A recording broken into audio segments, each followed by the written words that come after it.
with a really good record and they play other teams in the tournament, and even though, all right, so you're saying, so even though they look good on, I thought I said they look good on paper. Yep, we're gonna have to replay the tape. But anyway, he's wrong. I'm right. That's the important Absolutely. part. I always agree with you, Dave. Thank you. Unless Paul's on the podcast, and I agree with Paul. No, or Jim, or Jim, or the wind blows the other way.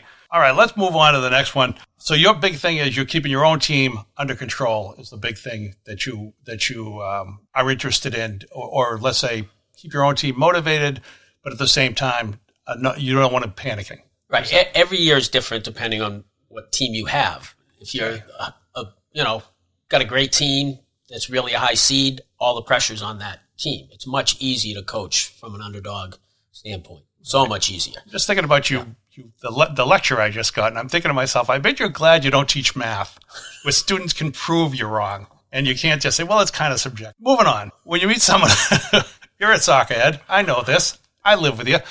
When you meet someone who isn't a soccer fan, do you still lecture them about how they're wrong not to be soccer fans? No, the best part is when you meet somebody who hates soccer and they're really big into American football, and they'll start talking about football, and I'll say, oh, you mean American football? And then I like to watch their heads explode. Yeah, it is. It must be fun. I know it's fun for you because I've seen you do it on enough occasions. What does U.S. Soccer need to do to capture more fan interest? Well, I think that U.S. Soccer has a massive fan base, much, much bigger than you realize across the country. Not qualifying for 2018 was a massive blow, and it definitely loses fans and loses the momentum that they'd been picking up. But with all the guys playing in Europe now, successful American kids playing in Europe, it's just. But if you look at and let's look at ESPN, people talk about the four major sports, and they don't talk about soccer. And you look at ESPN, and they've got soccer highlights. You might get a few minutes to a big soccer game here and there, but you don't get the coverage. You look at sports radio, they don't talk about soccer. I mean, they talked about soccer after the Revs lost last fall, and that was the first time I've ever heard anybody be critical of soccer, which is a big part of sports radio. If you're not critical, what are you talking about anybody for? It just seems like there's a pushback against adding a fifth major sport. Agreed. When the Pats played in the Super Bowl at Atlanta a couple of years ago, obviously that game was sold out, massive crowd. The MLS Cup was played at that same stadium at the same time, and there were more people in attendance at the MLS Cup than there were at the Super Bowl because they could make more seats. So that's interesting. Would you say for the final of the World Cup, they draw a bigger TV? No, I'm talking about the MLS Cup final, not the World Cup final. MLS Cup yes. final. So they filled the stadium, and then they had more seats because they didn't have to give as much to media. In Atlanta, they draw 60,000 people every game. Seattle, they're drawing over 50,000 every game. Charlotte's the new expansion team this year. They've already sold 55,000 tickets to their home opener. That's good. So just because we don't get massive crowds in New England, and part of that is because it's played at Gillette instead of a soccer stadium, it's happening around the country. Yep. But you and I have had this Gillette talk. I as you know, I like Gillette for the fact that you can drive up there and get a seat. It's not that expensive. There are plenty of seats available, even if they sold more. It's sort of like the Pistons when they used to play at the old Pontiac Silverdome, and they had great teams in the 80s, but they never sold out because there were a million seats. But you think a smaller stadium would help? Well, if you'd ever been to a game at a soccer-specific stadium, it's just a totally different experience. Do you ever? Where have you been to a game? No, I never have been. That's what I'm saying. I'm sorry. I'm agreeing with you. It's just a different experience. I know what you're thinking, Dale. Can he make a point without being condescending? No, he can't. He can't. You're right about that, Dale. Let me go to the next one.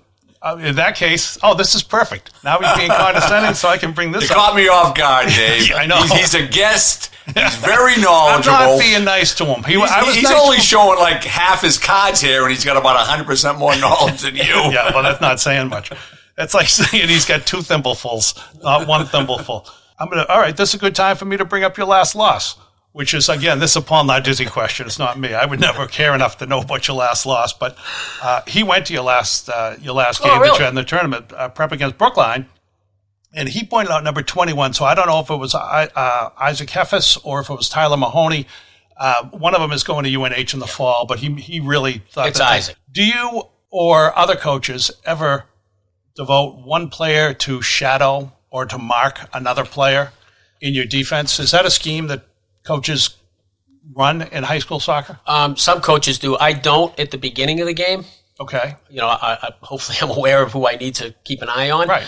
But we try to impose our will on the other team. And if that's not working, or it depends on how the flow of the game. If it's late in the game and it's we've got have a 1-goal lead or it's tie, and that's the kid that's going to hurt us, then I'll put one kid on him and try and mark him out of the game.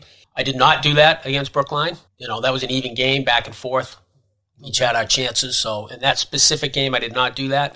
In the game before that against Hingham, they were the number 1 seed, and they had a kid who could strike the ball anywhere 40 yards in. So we had a 2-1 lead, about 15, 20 minutes left. We marked him out of the game. We put one specific guy on him. And so it depends on the game. Okay. I wanted to follow up. Well, yeah, let me do this. I'm going to go a little out of order. Because you've got a big school, you've got a lot of boys, you've got a lot of kids to choose from. One of the advantages that you have, maybe, is that you don't have to just take the best 11 kids and find 11 and put them out.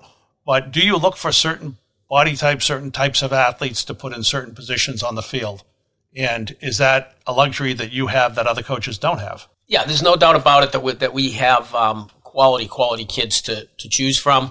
I have a lot of kids who will come to me and say, hey, coach, I play this position on my club team, but that's not what I need on my team, so I will slot him in somewhere else. Most kids are fine with doing that. There's a couple, once in a while you run into a kid who doesn't like that. Mm-hmm. And so he kind of either figures out that he can sit and watch the game, or he can he can play where I ask him to play. Are you condescending when you talk to him too? I try not to be. Just to me.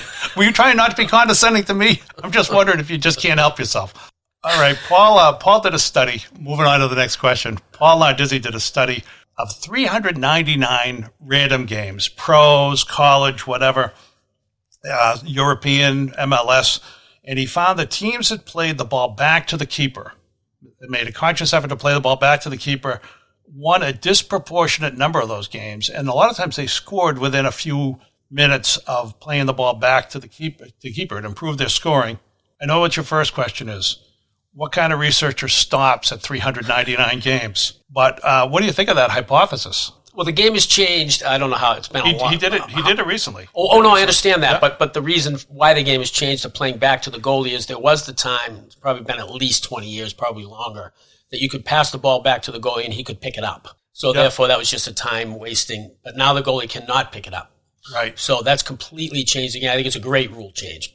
So if you played the game, or if you have a player who plays the ball back to the keeper, he can't pick it up and throw it. He's got to kick it. He has to play with his feet. Okay, correct.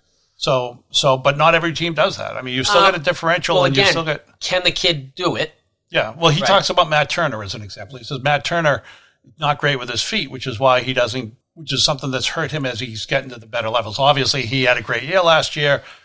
But that's the reason he's not playing for the national team, and the guy in front of him is playing more. Well, I'm not sure I agree with that. Okay. Frankly. Turner, is he great with his feet? No. Is he getting better? Absolutely. Do the Revs play back to him? Yes. I think I go to enough Revs games and watch enough Revs games. You say Paul's full of crap. No, I'm not saying that. Do they play back? Do they play back to him regularly? No. But do they play back to him? Yes. Distribution is something that he's definitely working on and getting better at, especially when he has the ball in his hands and his punts, that he's now trying to hit those line drives as opposed to just punting it out and finding. And you've got to have the guys up top and in the midfield who can, collect those balls. But yeah, passing back to the keeper is part of the game now.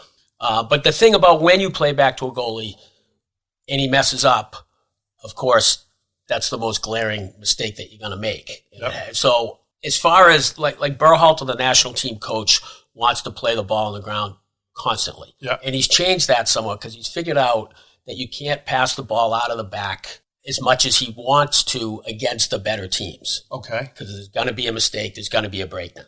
And that cost him a couple games early in his tenure. So he's figured out that you can't do that as much anymore.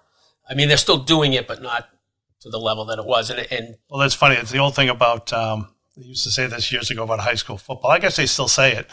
When you pass the ball, there are 4 things that can happen, and 3 of them are bad. And so the same thing. I mean, when you make the mistake passing the ball back to the keeper, it's a mistake you have to live with. Right. For all the times it goes right, which is the majority of the time, it only needs to be that one disaster. Next question. As a high school coach, you've sent several players to college. How many have advanced to the pros? Just one? Keeper Tim Murray spent 3 years with the Revs. He's been playing in Finland now for a number of years, and actually last season he was voted the top goalkeeper in the Finnish First Division. So it's pretty cool. Yeah, that is pretty cool. Does he keep in contact? I've talked to him a couple of times over the years, but he's not home. Yeah. So he's the best goalkeeper I've ever had by far, and I've had some pretty good keepers. But he said in high school, I'm going to be a professional goalie. And every kid, well, not every kid, but a number of kids over the years, I'm playing. Yeah, a lot of kids think they're going to play. Right. Yeah. But he's done it, and it was a long road for him. He was supposed to go to Brown initially, and at the last minute they pulled back because they found another kid. Okay. And he ended up at Providence. He ended up all Big East. He ended up playing with the Revs. So Brown obviously made a mistake, and I'm sure that drove Timmy more than anything else. There's nothing like a little adversity for some. For some, Yep. I mean, for some, it's they get adversity and they fold up. We talked about this. You've been a Revolution season ticket holder from the start, from the time they were founded. This year, great regular season, and then a first-round loss. Some would say a fold. Was it a successful season? Yeah, they won the Supporters' Shield. That's More games in first place. More games than this is the famous Lou Gorman quote from the Dan Duquette. No, not more games in first place. They won what is called the Supporters' Shield, which in every other soccer league in the world is the one that matters. Yeah, they had the best regular season. But they play in the United States. I don't know if you know that, but they play in the United States where the most important thing is who wins the playoffs. Well, there's also many people and soccer fans who think that the Supporters' Shield is more legit than MLS Cup, but I agree with you that it comes down to the playoffs. Okay. Right. So, no, the year is absolutely a success. They won their first major piece of hardware. Yes, they did lose in the playoffs. Now, again, it's not like they folded. Remember, they went down early. They tied it up. They went down in overtime. They tied it up. Yeah. So it wasn't like it was a great game. And then they lost. It was a great game to watch. It was a great last 10 minutes to watch. Then they lost some PKs, and that's what sucks about soccer, PKs. Yeah. Anybody can. You just don't know what's going to happen. Well, I got to tell you, if you bet on New York for PKs, then you probably you had a good season because they won the playoffs and they won the They won the championship. They won 3 of their games through PKs, I think. That goalie was he was a monster. He was huge, and he was very good. Sean Johnson. Yeah. Who is it? What's his name? Sean Johnson. Sean Johnson? Yeah, he's in the national team picture as well. Okay. Was he in Miami Vice? Moving on. What do you think about the scene? Don Johnson, he was an actor in Miami Vice. That was in the 80s. I don't know if you remember the 80s. I don't remember anything about the 80s, no. Yeah. Oh, here's something from the 80s. I don't know. What you were at the fall of the Berlin Wall, which I'm going to talk to you about in a minute. But as a soccer fan, and you went through Europe, was that when you went to all those games in Europe, or you went to games in Europe? I went to a couple games in England, yeah. When I was on the continent, I couldn't get near tickets. Okay. What's your best fan experience as a soccer fan? My wife and I, girlfriend at the time, went out to see the Gold Cup final in L.A. in 1998. Gold Cup? Yeah. Okay. Which is the equivalent of the European Championship in this part of the world. And they played Mexico, and they lost 1-0, and it was at the L.A. Coliseum, and there were 110,000 people there. And I'm not exaggerating when I say 100,000 of them were Mexicans and rooting for Mexico. So it was quite an experience. Right. Was that when the U.S. players got doused, or they said they got doused? They didn't say it. They did get doused. They got doused witnessed it firsthand. They got doused with urine, Dale. Oh, really? Yeah, not because in they their wanted own country. to. Not because they wanted Mexican to. urine or American urine? Mexican urine. Oh, okay. Mexican urine. It's not that bad then. Or maybe Mexican-American urine. I don't know. But all right, so that was the best experience for you? Yeah, that was, it's just fun to fly out there and see the game at the Coliseum and the national team. And it was a great game, too. And more fun there than, the Coliseum's not... Right, but a game of that magnitude. It's not the greatest place to watch a game because it's a multi-sports stadium, so you're far away from the field. So you're making my argument that we shouldn't go to Gillette to see soccer games. No, we should go to Gillette, but that's a whole different thing. That's a different. So what you're saying, it's a much better game played in real soccer stadiums. Right, you were in England, you went to real games in a soccer stadium. So, but your best experience was this Gold Cup final at the Coliseum, and I just had a parenthetical point that it wasn't the best game. See what he's like, Dale? He's tough. I think he's a good coach. I can already tell. He's a good coach. He knows his shit, brother. He does. He does know his stuff, but he can't help himself to be condescending. Can you imagine what it's like in his classroom? He's also a professor? No. He teaches at St. John's Prep. Oh. So you were at the fall of the Berlin Wall. Which was a greater moment for you? Was it the Gold Cup final in L.A.? Was it being at the fall of the Berlin Wall?